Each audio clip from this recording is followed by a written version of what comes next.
Halo, selamat malam pemirsa, apa kabar? Senang sekali saya Pucari Saldi kembali bisa menjumpai Anda dalam program acara Bincang-Bincang. Dan pada malam hari ini kita akan memperbincangkan tema yang menarik dengan judul yaitu Determinasi Publik Kawal Konstitusi. Saya ulang sekali lagi, Determinasi Publik Kawal Konstitusi. Kita menghadirkan 3 narasumber pemirsa untuk bisa berbincang mengenai hal tersebut. Ya, baik pemirsa, sebelum kita berbincang saya akan memperkenalkan terlebih dahulu 3 narasumber kami yang sudah hadir di studio. Saya akan sapa, yang pertama sudah hadir Bapak Hananto Widodo selaku pengamat hukum tata negara. Selamat malam Pak Hananto.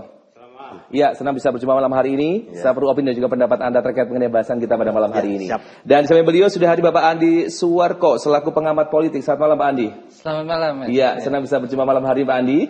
Dan di samping beliau sudah hadir Pak Sahura selaku praktisi hukum. Apa kabar Pak Sahura? Ya, kabar baik Mas. Iya, senang sekali bisa berjumpa. Nah, sesuai dengan bahasan kita, determinasi publik kawal konstitusi. Saya ingin menanggapi terlebih dahulu. Saya ingin mencoba menembak terlebih dahulu ke Pak Andi terlebih dahulu terkait mengenai bahasan kita pada malam hari. Tanggapan Anda secara personal bagaimana? Ya, saya kira publik ya, itu kan bergerak untuk memastikan bahwa putusan MK ya, 60 dan 70 itu bisa terlaksana itu ya, Baik. bisa terlaksana tanpa ada upaya untuk melakukan pembajakan gitu ya, atau pembegalan terhadap demokrasi termasuk pelanggaran terhadap konstitusi gitu ya. Jadi aksi ya kawal putusan MK itu menurut saya luar biasa ya. Dalam waktu yang sangat pendek begitu, tetapi publik secara masif itu kemudian memberikan reaksi ya. Betul. Kemudian responnya luar biasa begitu ya. Dan bergerak ya, responnya luar biasa gitu ya. Dan menurut saya ini sesuatu yang fantastis gitu ya, fantastis dan impact-nya juga luar biasa gitu ya. Tapi respon semacam seperti ini bukan yang pertama kali di Indonesia ya, betul ya? Iya, saya kira ini bukan yang pertama kali, tetapi kalau melihat ya pendeknya waktu ya, keluarnya putusan MK, kemudian proses dibalik gitu ya, lalu kemudian rencana rapat paripurna untuk pengesahan RUU Pilkada itu menurut saya waktu yang pendek itu publik memberikan reaksi yang cukup cepat gitu. Ya? Iya betul. Iya. Oke, baik. Bagaimana dengan Pak Hananto? Tanggapan Anda pribadi bagaimana? Ya, jadi begini, kalau kita melihat fenomena ini memang menarik ya. Kita akan melihat pada beberapa aspek. Tapi saya akan menyoroti dari pernyataan Pak Jokowi. Ya. Pak Jokowi mengatakan, kita hormati semua kewenangan lembaga-lembaga negara. Pertanyaannya adalah, kalau kewenangan lembaga negara berarti dia dua-duanya. Baik itu MK maupun DPR. Tapi persoalannya adalah, siapa yang berwenang untuk membentuk undang-undang? Lah, kalau kita kembali pada konstitusi undang-undang dasar, memang yang adalah DPR. Tapi harus diingat, proses pembentukan undang-undang itu bukan hanya melibatkan DPR, tapi harus ada persetujuan bersama dengan pemerintah. Lah, maka dari itu, kalau Pak Jokowi mengatakan, saya akan taat pada putusan MK, pada saat itu sendiri langsung berhenti. Tapi kenyataannya ketika Pak Jokowi mengatakan, saya menghormati semua kewenangan dari lembaga-lembaga negara, yang itu juga menunjuk pada dirinya sendiri. Kenapa? Karena proses pembentukan undang-undang juga melibatkan pemerintah. Lah, oleh karena itu sebenarnya kalau Pak Jokowi mengatakan saya menghormati putusan MK, saya kira dibalik berhenti. Tidak akan ada kejadian sampai demo ratusan, nggak akan. Nah, itu yang pertama. Yang kedua yang perlu dipahami adalah terkait dengan PKPU ya. Peraturan KPU yang merupakan revisi yang merujuk pada putusan MK. Nah, itu kan kalau kita lihat memang yang tertayang di beberapa media sosial seperti ada kesepakatan persetujuan ya antara KPU, pemerintah, lalu siapa lagi Komisi 2 DPR dan beberapa Bawaslu dan itu sebenarnya itu adalah politis. Memang politis. Kalaupun toh ya PKPU ditolak oleh mereka, itu tidak akan berimplikasi. Kenapa? Tidak akan berimplikasi karena syarat untuk PKP itu hanya konsultasi. Konsultasi itu berbeda dengan persetujuan. Kalau persetujuan mengikat, kalau konsultasi itu tidak mengikat. Misalnya DPR tidak berkehendak, saya tolak, tetap bisa jalan. PKPU sah dan tetap jalan ketika KPU menetapkan bahwa dia mengikuti putusan MK. Lah, yang jadi perdebatan itu terkait dengan persoalan putusan MK nomor 70. Terkait dengan masalah batas usia minimum itu. Baik. Nah, batas usia minimum itu kan di pertimbangannya, itu kan disebut pertimbangannya, bahwa itu terhitung sejak penetapan pasangan calon. Baik. Nah, tapi di amar putusannya itu ditolak. Lah, sebenarnya lagi jadi perdebatan. Lah, karena ditolak itulah maka kita merujuk pada putusan Baik. MA. Seperti itu. Padahal kalau kita bicara mengenai putusan, itu termasuk pertimbangan adalah pertimbangan terkait dengan dihitung sejak penetapan pasangan calon, itu yang akan dipakai. Baik. Nah, kita beralih ke Pak Saura. Pak Saura, bagaimana pendapat Anda pribadi? Apakah Anda sependapat dengan pendapat dari Pak Hananto dan juga Pak Andi? Singkat saja.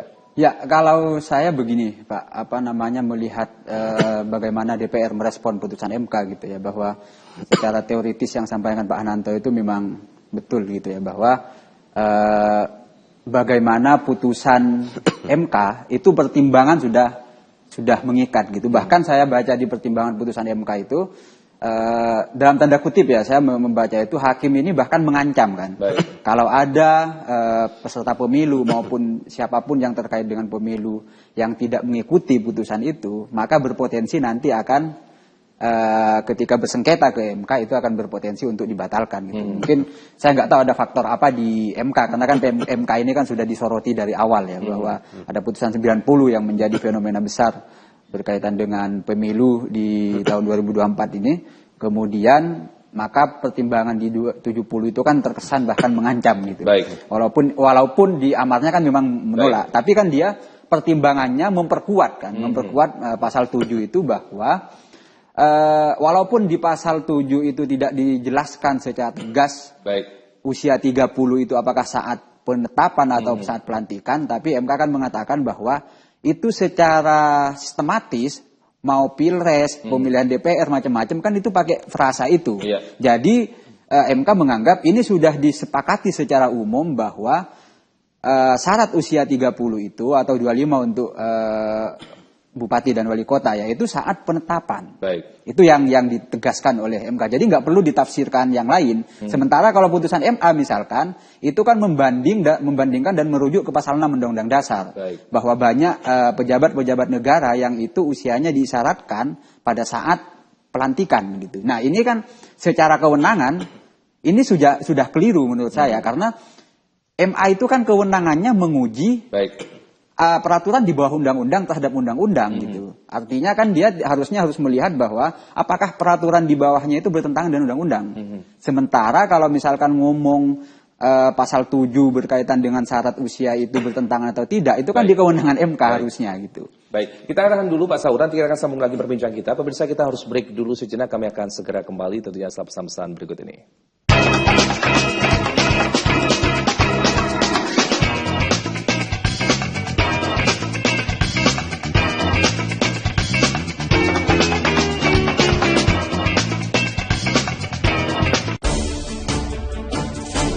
Mengisi waktu siang Anda, kami hadirkan berbagai informasi yang terjadi, melaporkan peristiwa langsung dari lokasi.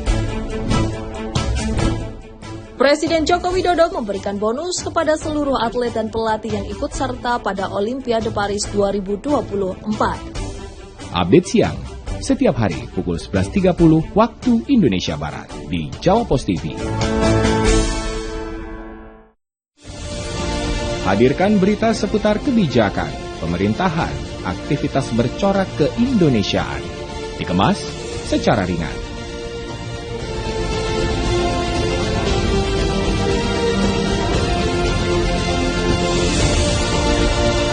Saksikan Beranda Indonesia hanya di Jawa Post TV.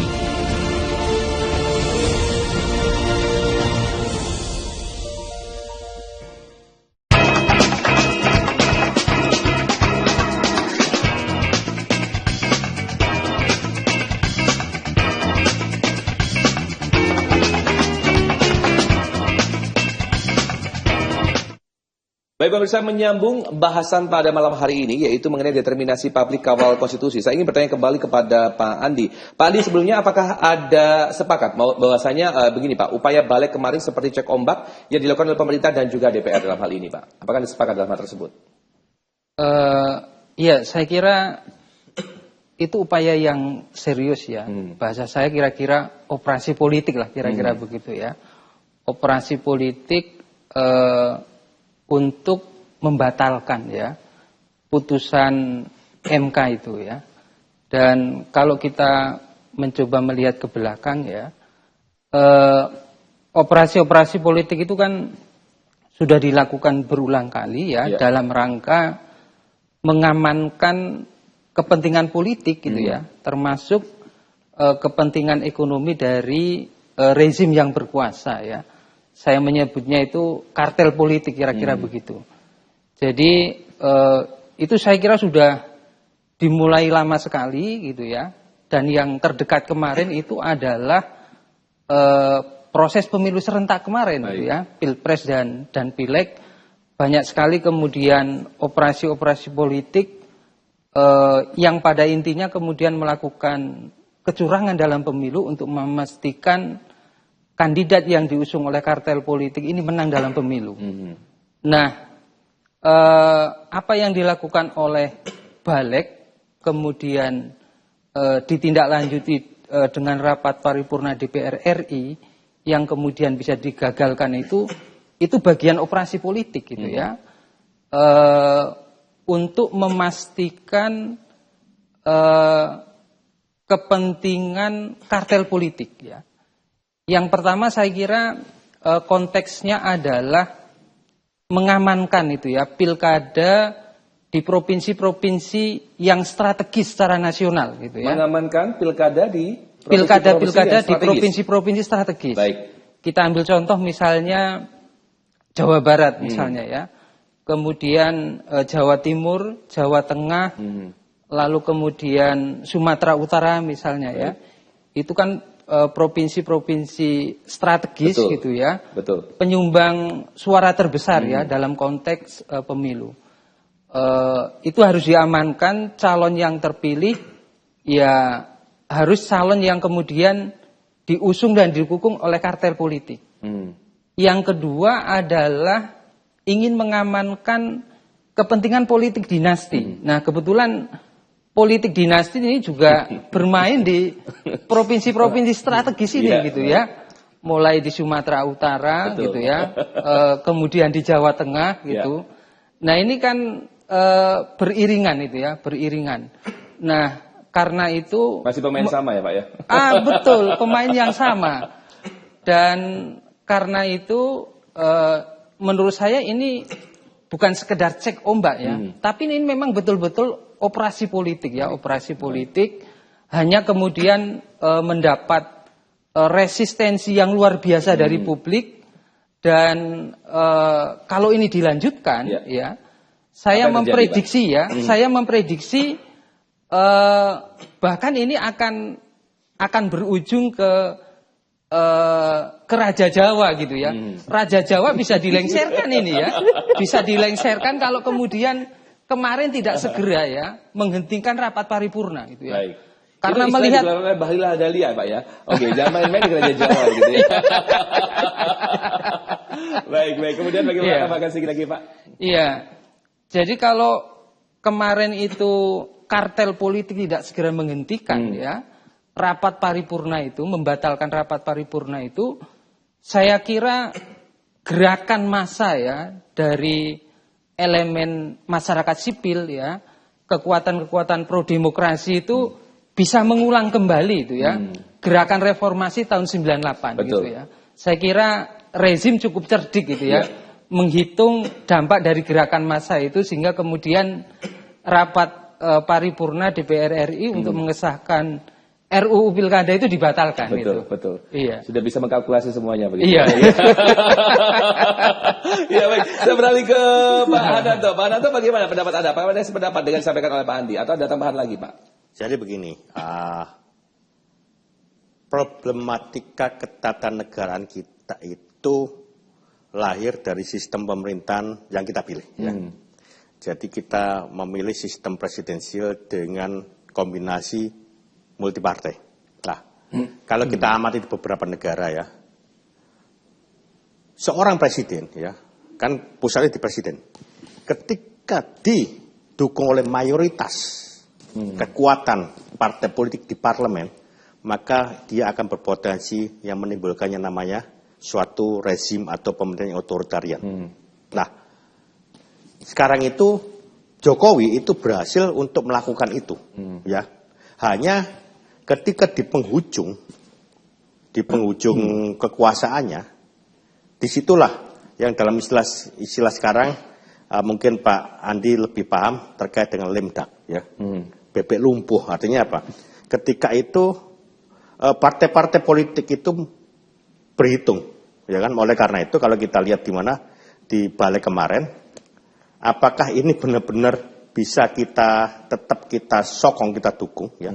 Apakah kita akan berhitung kembali? Lah, ternyata balik itu melihat berhitung kembali, ya. Karena kalau tetap nekat untuk mendukung itu secara total pada presiden sekarang, maka itu ruginya lebih banyak daripada untungnya. Nah, oleh karena itulah itu istilahnya ditunda, ya, bukan dibatalkan, ditunda. Karena gini loh, secara konstitusional ditunda dengan artian bisa terrealisasi kembali one day begitu Pak? Bukan transaksional. Putusan MK secara konstitusional yang menindaklanjuti memang DPR, pembentuk undang-undang. Tergantung itu undang-undang inisiatif dari siapa. Baik. Kalau inisiatif dari presiden, maka presiden yang mengajukan. Kalau itu inisiatif dari DPR, maka DPR yang mengajukan. Hanya kemarin itu kan jadi masalah kan, pertama waktunya terlalu cepat, ya kan. Yang kedua adalah dia mau mengangkangi putusan MK.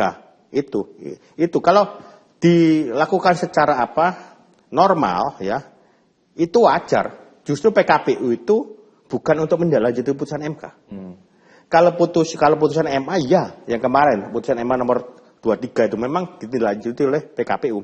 Tapi kalau putusan MK harusnya memang ditindaklanjuti oleh undang-undang. Tetapi karena waktunya terlalu mepet, maka harus mengisi kekosongan hukum. Siapa yang mengisi kekosongan hukum? Yaitu penyelenggara pemilu, yaitu sama KPU. Jadi sebenarnya apakah boleh DPR itu menindaklanjuti putusan MK? Ya wajib.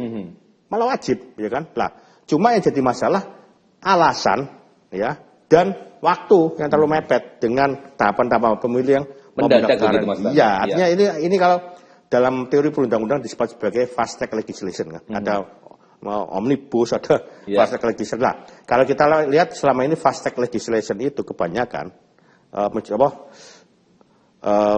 legislasi jalur cepat itu kebanyakan politis alasannya. Kita lihat IKN, Undang-Undang Cipta Kerja, itu fast track cepat. Nah, itu semua pasti alasan politis. Jadi begitu. Sekali lagi bahwa memang yang harus menindaklanjuti putusan ini memang DPR dan pemerintah. Itu. Tapi karena waktu yang terlalu terburu-buru dan cepat dan alasannya, mengangkangi itu. Alasannya itu yang menjadi permasalahan khusus Pak, ya. Akhirnya muncul reaksi dari masyarakat yang sangat luar biasa. Saya beralih ke Pak Saura. Seberapa besar Pak keyakinan Anda mengenai kealmiyahan aksi unjuk rasa di beberapa daerah yang mengawal keputusan MK? Ya, berkaitan dengan aksi Pak, ya, karena kebetulan kemarin juga saya ikut aksi gitu. Karena kita melihatnya begini. Ini alasan-alasan DPR dalam mau merevisi undang-undang ini kan sangat tidak masuk akal gitu, sangat tidak bisa diterima.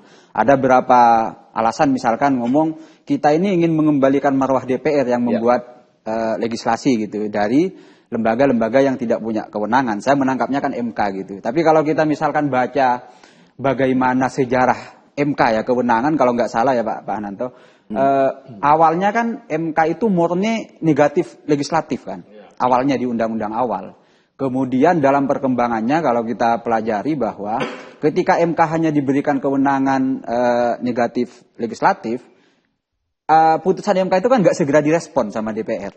Ketika misalkan MK ngomong ini bertentangan dengan Undang-Undang Dasar, kemudian dinyatakan tidak berlaku, tidak direspon kan, tidak direspon. Kemudian daripada ada kekosongan hukum, pada ujungnya kan akhirnya Undang-Undang MK-nya yang direvisi, yang diberikan kewenangan untuk positif legislatif pada akhirnya begitu. Jadi kalau DPR misalkan punya alasan untuk mengembalikan marwah DPR untuk pembentuk norma undang-undang gitu, itu kan nggak bisa diterima juga. Ibaratnya kan begini, MK ini sudah memberikan semacam tugas itu. Ini ada undang-undang yang bertentangan, silahkan segera direvisi atau diperbaiki kan begitu. Tapi ketika DPR tidak bisa merespon itu dengan cepat, akhirnya kan DPR itu karena mungkin kekuatan politiknya di masa kewenangannya, ya udah sekalian balikin ke MK untuk membuat positif legislatif pada akhirnya kan. Itu kan juga salahnya. Nah, berikutnya juga kenapa kita teman-teman itu merespon dengan sangat cepat ya soal putusan ini? Kita melihat di sini ada perbedaan perlakuan. Taruhlah misalkan DPR merasa keberatan dengan beberapa putusan MK karena banyak yang positif legislatif gitu. Tapi di putusan 90 kan nggak ada respon pada saat Pilpres kan. Ketika diputus, bahkan Pak Presiden menyampaikan kita menghormati dan ini sifatnya final kan begitu. Tapi ketika ada putusan 70 dan 60, dia ngomong kita menghormati kewenangan legislatif, MK kan itu menjadi berubah gitu. Nah itu yang menurut saya. Yang berikutnya kan begini, kita tahu bahwa revisi undang-undang itu kan harus ada partisipasi publik. Nah ini kayaknya memang belakangan di pemerintahan Pak Jokowi ini ada beberapa undang-undang yang dibuat itu tidak sesuai dengan undang-undang pembentukan peraturan perundang-undangan, yang mana harus melalui ada naskah akademik, kemudian bagaimana partisipasi publik dan macam-macam gitu. Yang pada akhirnya juga kita melihat nih betapa kalau Pak Andi ngomong itu nanti hal tersebut sengaja dilewatkan dulu saja untuk melegalkan satu kepentingan tertentu atau bagaimana sebenarnya? Nah, kalau saya melihatnya itu pasti ke sana. Kenapa tidak? Karena begini. Ini ada undang-undang yang mengatur tentang bagaimana undang-undang dibentuk dan direvisi. Undang-undang 12 2011 kalau nggak salah dan sudah direvisi.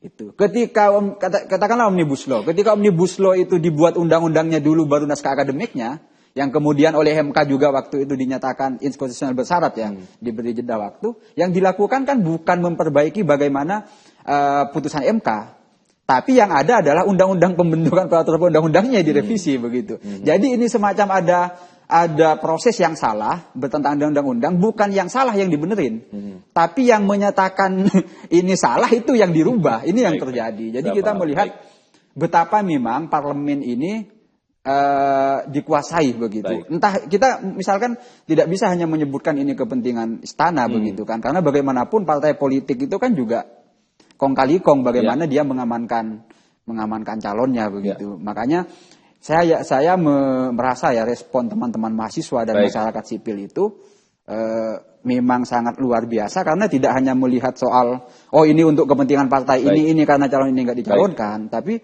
bagaimana DPR mengangkangi konstitusi. Baik, Pak Samra. Itu yang paling disorot sih menurut saya. Kita harus jeda dulu kembali, nanti kita akan sambung lagi perbincangan kita. Pemirsa Anda jangan berlari kemana-mana, karena kami akan segera kembali tentunya setelah pesan-pesan berikut ini.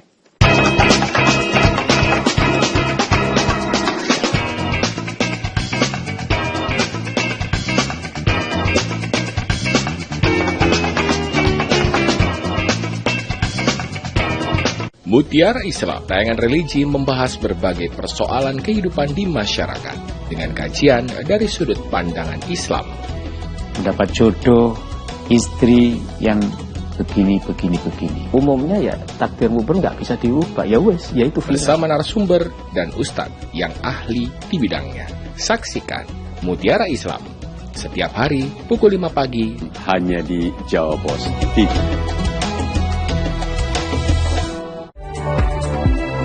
Mengawali aktivitas hari Anda, kami hadirkan bincang seputar dunia kesehatan bersama dengan dokter-dokter ahli di bidangnya. Ispa itu sendiri bisa menyebabkan yang pertama itu tadi ya batuk, pilek ringan. Jadi dengan update sehat pagi, Senin hingga Jumat pukul 6 waktu Indonesia Barat di Jawa Pos TV.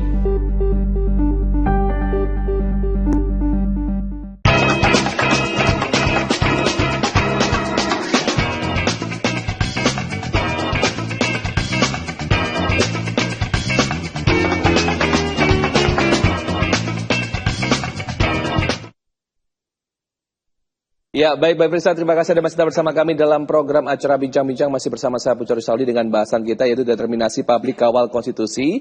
Dan pemirsa, kalau kita berbicara kembali mengenai bahasan pada malam hari cukup menarik karena narasumber kami juga cukup aktif begitu menanggapi perihal terkait mengenai hal tersebut. Kembali saya ingin bertanya kepada Pak Hananto terkait mengenai sebenarnya apakah langkah Pansus DPR itu konstitusional dalam menganulir keputusan terakhir MK, Pak?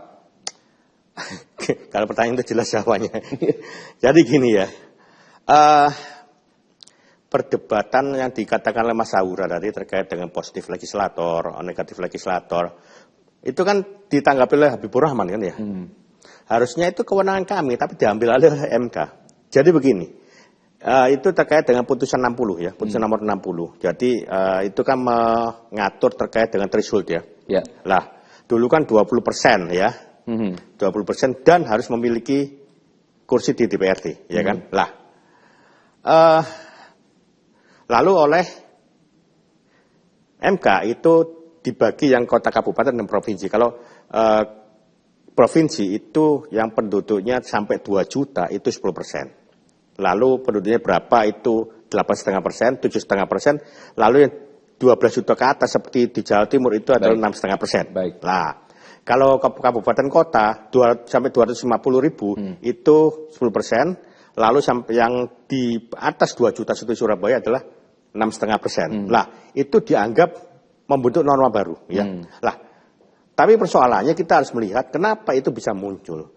Karena itu terkait dengan permohonan, kenapa calon perseorangan hanya segitu, tapi melalui partai politik kok lebih berat ya. Lah, apalagi partai politik yang bisa mengusung adalah partai politik yang tidak ada di suara tidak memiliki kursi di DPRD. Nah itu menurut saya merupakan kemunduran justru. Kenapa? Kalau kita ingat pada tahun 2013 ya, kontestasi antara Pak Dekarwo,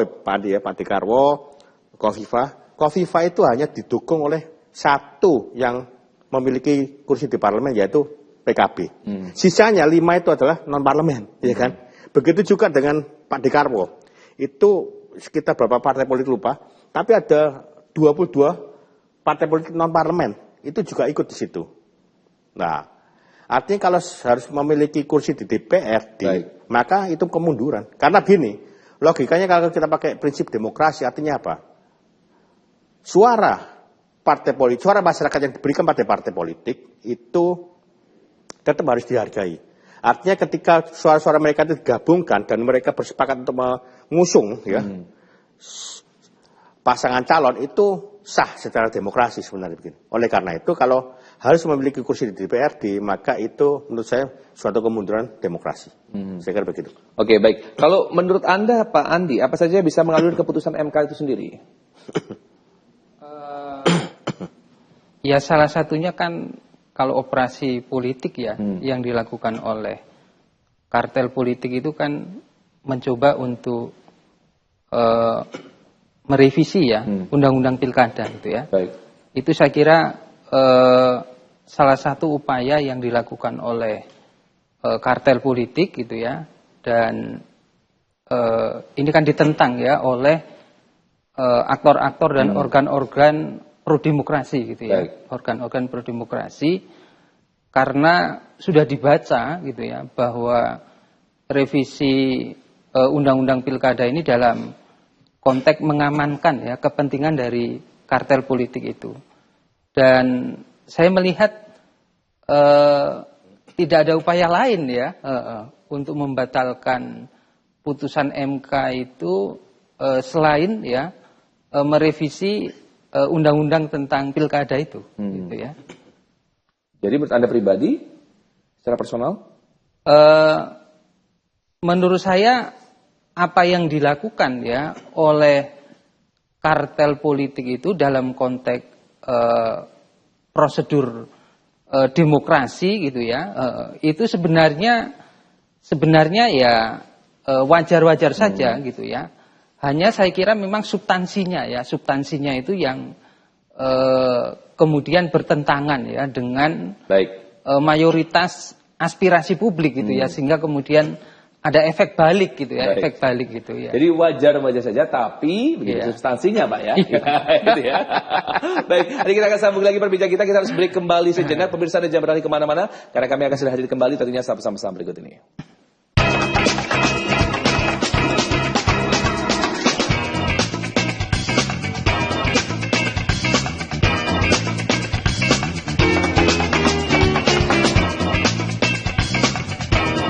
Mutiara Islam, tayangan religi membahas berbagai persoalan kehidupan di masyarakat dengan kajian dari sudut pandangan Islam.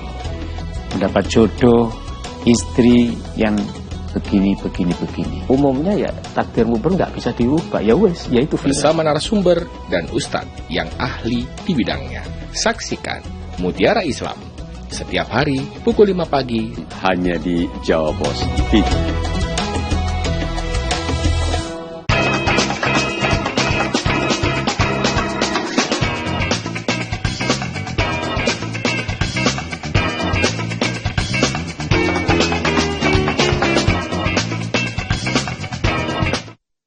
Ya, baik pemirsa, kita menyambung lagi dalam perbincangan kita dengan tema bahasan determinasi publik kawal konstitusi. Saya ingin menembak ke Pak Sahura terkait mengenai apa yang menurut Anda dikhawatirkan pemerintah dan juga DPR dalam hal ini dengan hasil keputusan MK yang sudah ada. Ya, kalau saya begini, Mas, melihatnya bahwa kekhawatiran itu sebenarnya kekhawatiran yang berkaitan dengan kekuasaan. Tidak ada kekhawatiran misalkan terjadinya kekosongan hukum atau dampak signifikan terhadap kelangsungan negara misalkan atau masalah perekonomian atau apapun. Itu sebenarnya nggak ada gitu. Karena kita misalkan gini, sejak keluarnya putusan MK nomor 60 maupun 60, kemudian ada putusan MA 23 ya gitu. Itu sebenarnya secara teori hukum itu nggak ada persoalan. Kalau kita ngomong misalkan mau ada kekosongan hukum itu nggak ada sebenarnya. Karena putusan MK itu kan nggak membatalkan. Dia semacam hanya menguatkan gitu bahwa pasal 7 itu nggak bertentangan dengan Undang-Undang Dasar. Itu satu. Sebenarnya yang kedua putusan MA. Putusan MA misalkan 23 itu juga nggak bisa kan diadu dengan putusan 70. Baik. Karena secara hierarki peraturan perundang-undangan juga jelas gitu. Juga jelas bahwa undang-undang yang lebih tinggi itu mengalahkan yang lebih rendah dan putusan MA 23 itu jelas dia lebih rendah statusnya begitu, lebih rendah karena dia menguji soal peraturan KPU. Terlepas dari semua perdebatan apakah pertimbangan itu dianggap tidak bisa diterima atau seperti apa gitu, karena pada kenyataannya kan putusan ya dianggap mengikat begitu. Sebenarnya nggak terjadi. Toh juga kalau misalkan terjadi perbedaan penafsiran soal itu, kita kan dalam teori hukum ada kan namanya asas preferensi hukum ya, bahwa ketika ada norma yang saling bertentangan, maka ada asas. Misalkan kalau kita ngomong putusan 70 dengan putusan MK 70 dengan 23 yang berkaitan dengan usia, kan ada asas lex superior, derogat legi inferior kan, undang-undang yang lebih tinggi mengalahkan undang-undang yang lebih rendah.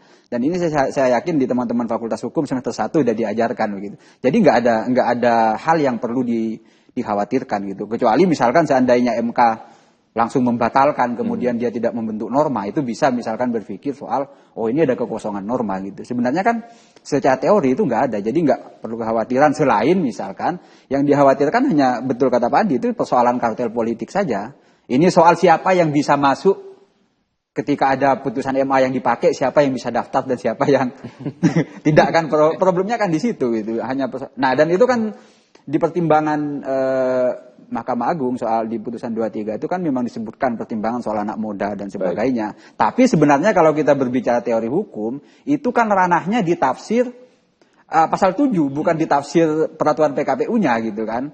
Jadi peraturan Mahkamah Agung itu misalkan kalau kita tidak mau mencurigai misalkan bagaimana hakim, apa yang ada di balik itu hakim membuat pertimbangan begitu, secara teori saja sudah keliru begitu. Baik. Karena yang banyak dipertimbangkan kalau kita teliti itu putusan 23 itu, dia lebih banyak menafsirkan pasal 7 dikaitkan dengan Undang-Undang Dasar pasal 6. Padahal kan itu ranahnya MK sebenarnya kalau mau menafsirkan itu.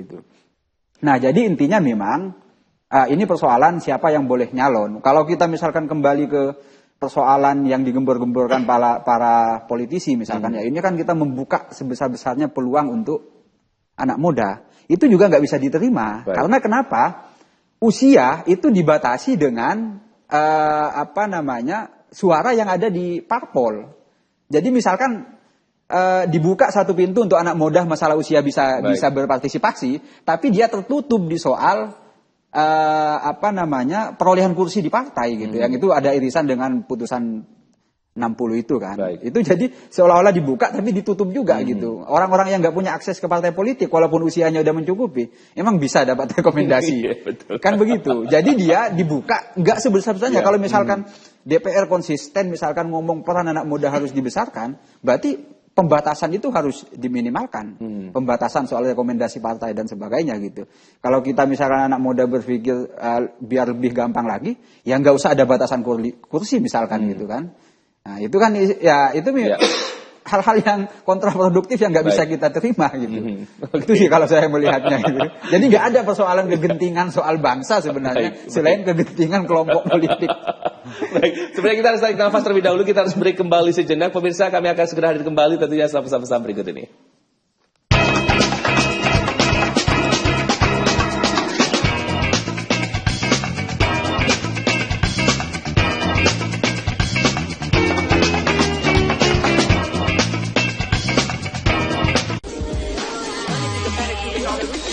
Update Makan Wena hadir menemani sore Anda dengan ragam menu pilihan yang bisa menjadi referensi jelajah pengalaman kuliner Anda.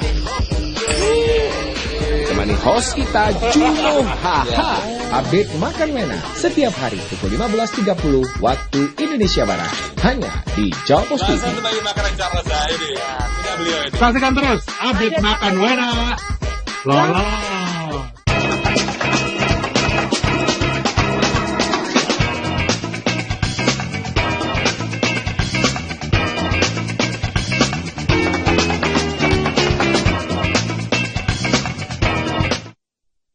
Baik Pak Hananto, menyambung study case atau boleh dikatakan contoh kasus yang sudah ada di negara lain ya, selain di negara kita secara pribadi, apakah ada contoh fenomena serupa di negara lain di mana konstitusi diubah dengan tempo yang singkat dalam menghadapi election atau pemilihan yang ada?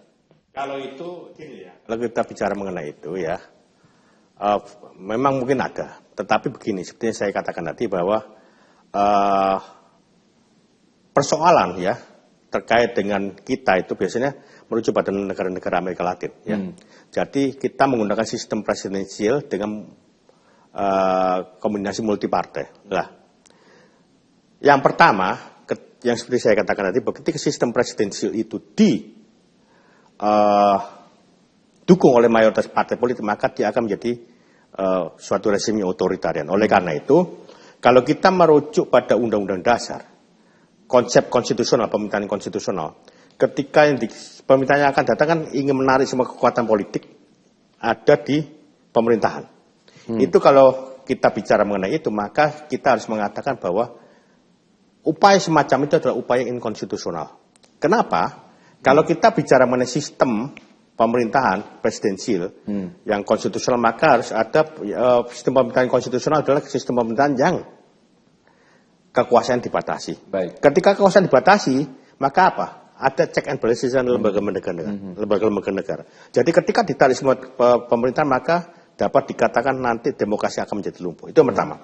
Yang kedua, yang harus kita pahami, mengapa kita itu terlalu ada kejadian semacam itu, karena kita harus paham bahwa di negara-negara berkembang, ya, di negara-negara berkembang, itu munculnya demokrasi itu lahir dari kondisi yang darurat. Kita lihat misalnya yang reformasi 98, kan kita kan demokrasi kan hasil reformasi 98. Itu kan ketika kita bisa berhasil menumbangkan rezim Soeharto, itu kan keadaan darurat.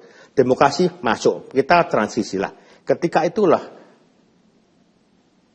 demokrasi yang dilahir dari keadaan darurat itu, saya kira itu dilakukan secepat, dan itu demokrasi itu tidak merupakan demokrasi yang mapan secara itu. Lain dengan beberapa negara yang sudah maju. Mereka evolusioner, kulturnya demokrasi. Kalau kita kan enggak. Cepat, lalu itu. Akhirnya yang terjadi adalah masa transisi, ternyata kelompok-kelompok lama ya, itu juga ingin berkuasa. Akhirnya disitulah terjadi yang namanya perbuatan-perbuatan kekuasaan dengan segala cara itu. Baik. Sesuai yang Anda sampaikan tadi, ini sinkron dengan Anda sampaikan tadi di awal begitu ya. Nah, menyambung apa yang disampaikan sebelumnya, saya beralih ke Pak Andi. Pak Andi, MK menerima gugatan parpol non-parlemen, Pak, dalam hal ini, Pak. Di mana syarat parpol dan juga gabungan parpol bisa mengusung paslon dengan memperoleh suara sah dari 6,5%, ya Pak ya, hingga 10%. Nah, tergantung pada jumlah pemilih tetap di provinsi itu. Bagaimanakah penjelasannya dalam hal ini, Pak Andi?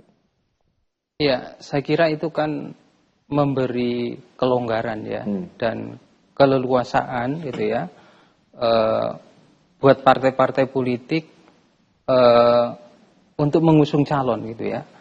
Artinya upaya untuk membatasi ya, termasuk upaya untuk menghilangkan gitu ya, itu bisa dianulir ya, bisa dianulir dengan keluarnya putusan MK ya terkait dengan semakin longgarnya threshold ya untuk pencalonan kandidat dalam pilkada. Nah, menurut saya ini harus jadikan momentum ya buat partai-partai politik gitu ya, untuk menyodorkan ya kandidat-kandidat yang memang betul-betul punya kualifikasi yang bagus gitu ya. Lalu kemudian selaras dengan aspirasi publik gitu ya.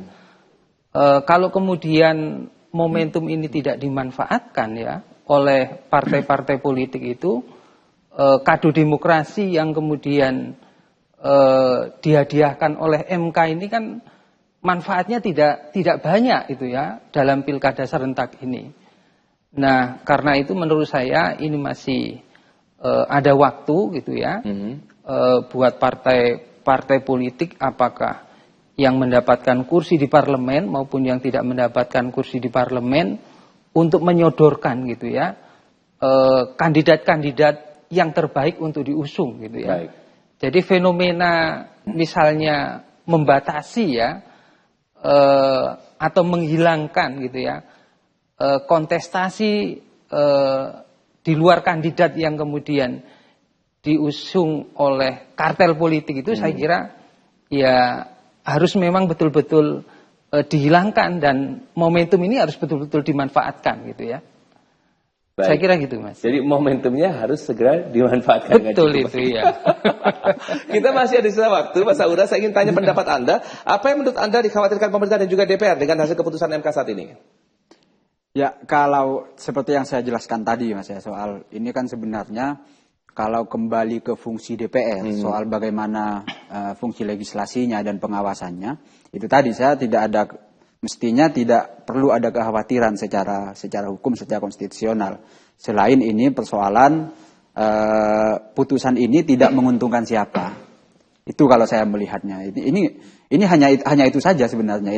Dengan putusan ini si ini nggak bisa nyalon.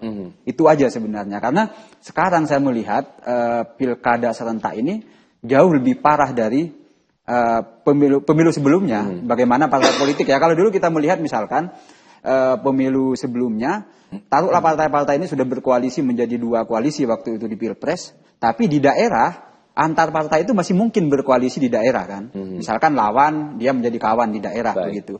Nah, tapi kemarin sebelum ada putusan MK, kalau kita mengamati itu kan sangat terlihat. Koalisi Kim itu kan mulai dari beberapa tempat tuh semuanya dia jadi satu kan. Itu kemudian PDIP ditinggal gitu. Itu kan udah terlihat betul mulai dari Pilpres, kemudian di daerah pun mereka selalu bersama-sama gitu. Itu kelihatan betul gitu. Jadi nggak ada lagi soal kayak tahun sebelumnya yang nggak apa-apa di Jakarta misalkan dia di Pilpres berkoalisi tapi di bawah bisa jadi dia berbeda kongsi gitu. Tapi tahun ini kelihatan sebelum putusan MK itu keluar. Polanya berbeda ini ya. Polanya berbeda. Mereka dari atas sampai ke bawah itu kompak gitu. Di sini ngusung siapa, di sini ngusung. Kecuali mungkin di beberapa kabupaten kota. Apa yang memotivasi hal tersebut menurut Anda pribadi? Gimana, apa yang memotivasi hal tersebut sehingga ada persamaan dengan kalau saya yakin seperti yang sampaikan Pak Andi tadi, ini kan dalam rangka mengamankan sesuatu gitu ya, mengamankan entah pemerintahan, entah lain-lain gitu, karena ada program-program pemerintah terpilih ke depan itu yang harus disinkronkan kan, misalkan soal makan bergizi begitu. Baik. Kan itu harus disambut oleh pemerintahan daerah. Baik. Begitu. Itu yang saya lihat dan saya yakin itu menjadi satu paket bagaimana di pusat dan bagaimana di daerah nih pembagiannya. Saya yakin itu paket kesepakatannya begitu. Tapi setelah ada putusan MK kan sudah mulai itu di beberapa tempat, misalkan di beberapa tempat itu ada partai yang sudah mulai mencabut dukungan, dia memilih yang lain begitu. Baik. Nanti kita akan sambung lagi Mas Saura, kita masih menyisakan satu segmen. Pemirsa Anda jangan berlari kemana-mana karena kami akan segera kembali tentunya setelah pesan-pesan berikut ini.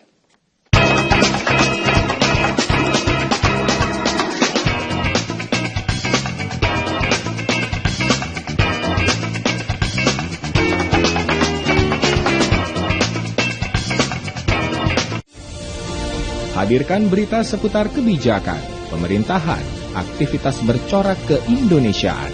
Dikemas secara ringan.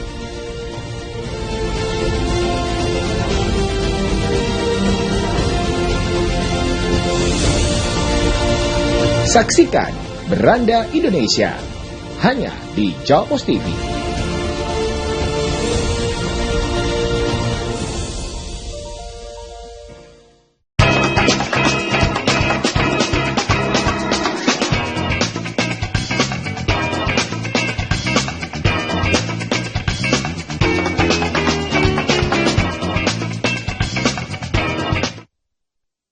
Ya, baik pemirsa, tiba kita pada segmen terakhir untuk program acara kita pada acara bincang-bincang pada malam hari ini, dan kita masih membahas mengenai bahasan yang menarik, yaitu determinasi publik kawal konstitusi. Saya ada satu pertanyaan yang mungkin bisa dijawab secara bergilir begitu ya, dengan pertanyaan yang sama. Bagaimanakah pandangan Anda mengenai masa depan demokrasi kita dalam hal ini? Saya mulai dari Pak Hananto terlebih dahulu, silakan Pak. Ya, jadi begini, kalau bicara mengenai demokrasi itu bisa kita lihat dari beberapa aspek ya. Misalnya kalau kita bicara mengenai demokrasi dalam artian pembentukan undang-undang, ya, maka kita akan menggunakan konsep meaningful participation itu ya, hak untuk didengar, hak untuk dipertimbangkan, dan hak untuk diberi penjelasan. Lah, makanya itu kalau kita lihat pada proses pembentukan, proses revisi undang-undang pilkada itu menafikan itu, ya, karena begini, kalau kita bicara mengenai